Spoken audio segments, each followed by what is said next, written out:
General Medicaid warning. The views expressed in 5-ish minute lore, the lore delivered in rants, are sanctioned by their scholar Progenium as excess rageous. Prolonged exposure can result in loss of IQ, high blood pressure, random outbursts, and blunt force trauma to the skull, resulting in unconsciousness. Please consult your local physician for more information. The Ancient of Rites of the Emperor's Children, Rylanor. The absolute madman who slept with a virus bomb for 10,000 years just to be able to give his Primarch the middle finger.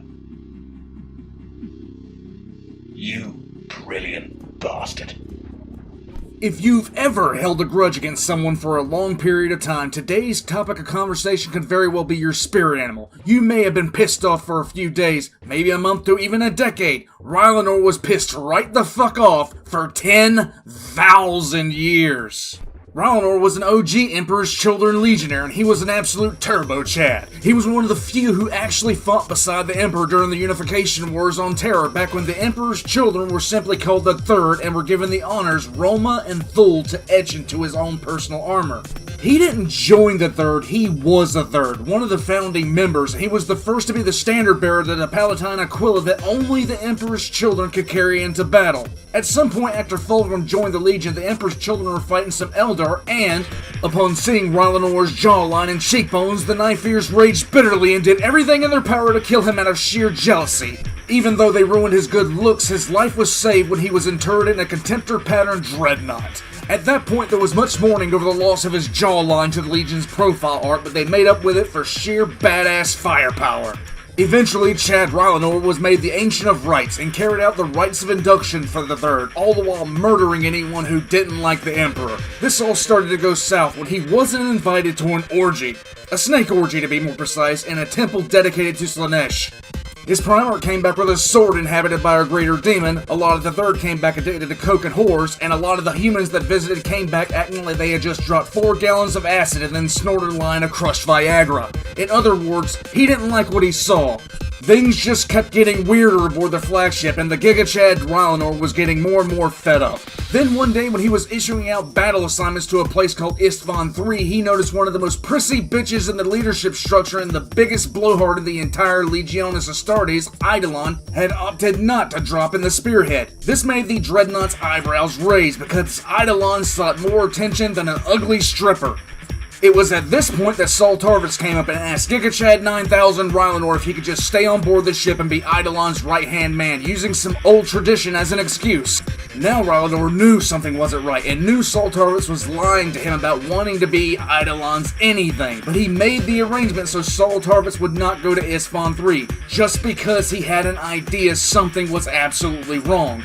So now, just so we get this storyline straight, Saul Tarvis is the guy that eventually found the virus bombs, and then ran and told Nathaniel Garrow, who then ran from the Isstvan system and told Rogel Dorn, who then went home and told everyone.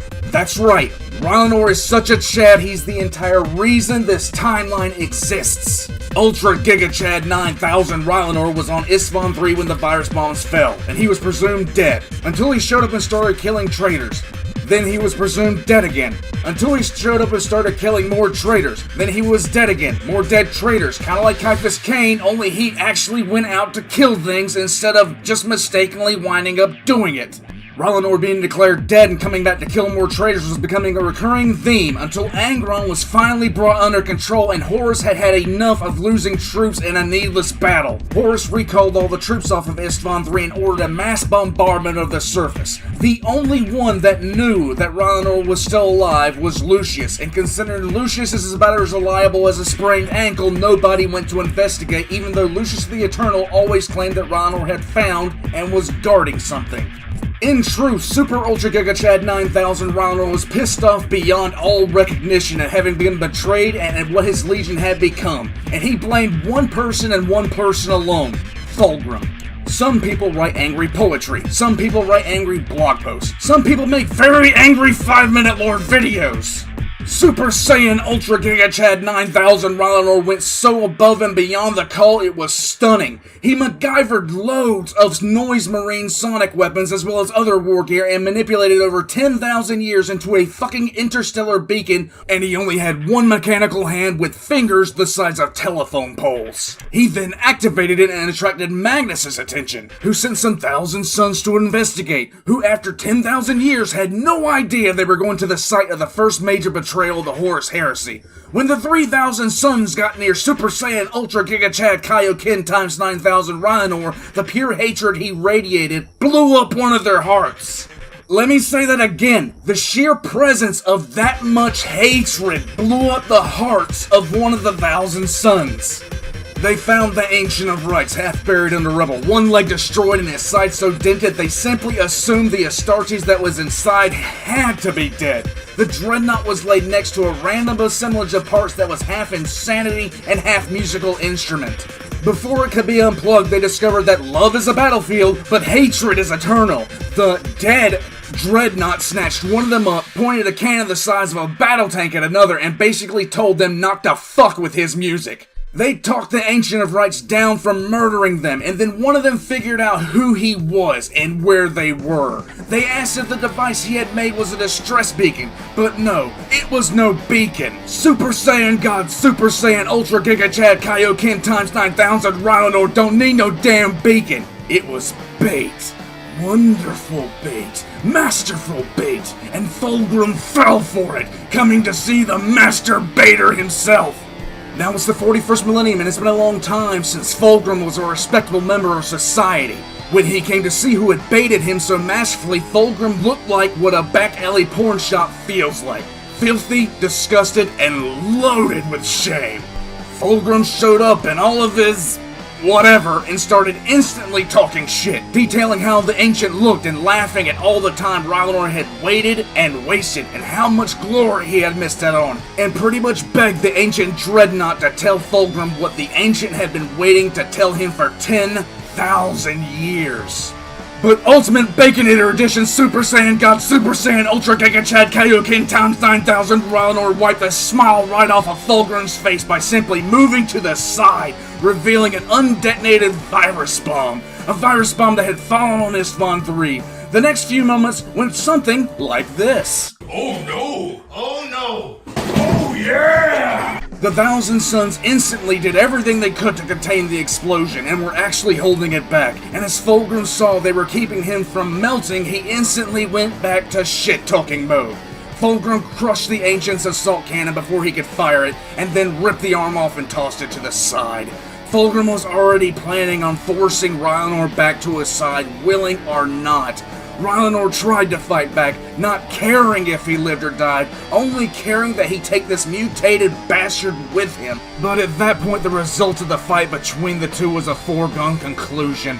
Fulgrim started to reach inside the cracks in the Dreadnought armor. Rylanor continued to fight, swinging his fist up, hitting Fulgrim on the shoulder, but it wasn't even making the Primarch flinch. That's when Fulgrim told Rylanor that he would be sculpted into something beautiful. What Rylanor said next, I'm not going to abbreviate, I'm not going to exaggerate. This is the words that came out of the grill of the Dreadnought. Never! All we have left between us is we will die together! I am Rylanor of the Emperor's Children, Ancient of Rites, venerable to the Palatine host, and proud servant of the Emperor of Mankind, beloved by all. I reject you now and always! Fulgrim only laughed at Rylanor, telling Rylanor that it really wasn't his choice. Fulgrim then yanked Rylanor's body out of the sarcophagus that provided with life, even though the liquids inside were complete poison to the Astartes, and the 1,000 Suns wondered at how Rylanor had survived at all. Fulgrim then pulled Rylanor's body towards him, holding him in his arms like some sort of perverse baby.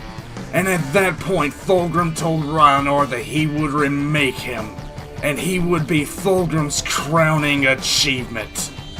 He had forgotten something though. Fulgrim had forgotten the 1,000 Suns. As much as they were in shock at how much of a shit Fulgrim actually was, 2 out of the 3 of them were in flat out awe of the Ancient. Compared to Super Size Ultimate Baconator Edition Super Saiyan God Super Saiyan Ultra Giga Chad Kaioken times 9000 Rylanor, Fulgrim was completely unworthy. One of the Thousand Sons, Vistorio, then did to Fulgrim what Sigismund did to Abaddon. Primarch Fulgrim. Rylanor deserves better than you. He deserves better than all of us. They ask you how you are, you just have to say that you're fine when you're not really fine, but you just can't get into it because they would never understand. Vistorio then shot the Thousand Son that was leading the efforts to contain the virus bomb's explosion, and he unleashed hell. At the end of the day, the Life Eater virus couldn't kill Fulgrim, nor could the explosion, but Vistorio holds a special place in my heart forevermore. When Fulgrim slowly began to reform, he was nothing more than a broken piece of shit. Screwed up mentally beyond all reason, his ego absolutely destroyed in a final act of patience and hatred so profound, it was literally insane. But while Vistorio holds a special place in my heart, nothing compares to the one, the only, Ancient of Rites, the unyielding, the one who remembers, Rylanor, because he is that fucking great.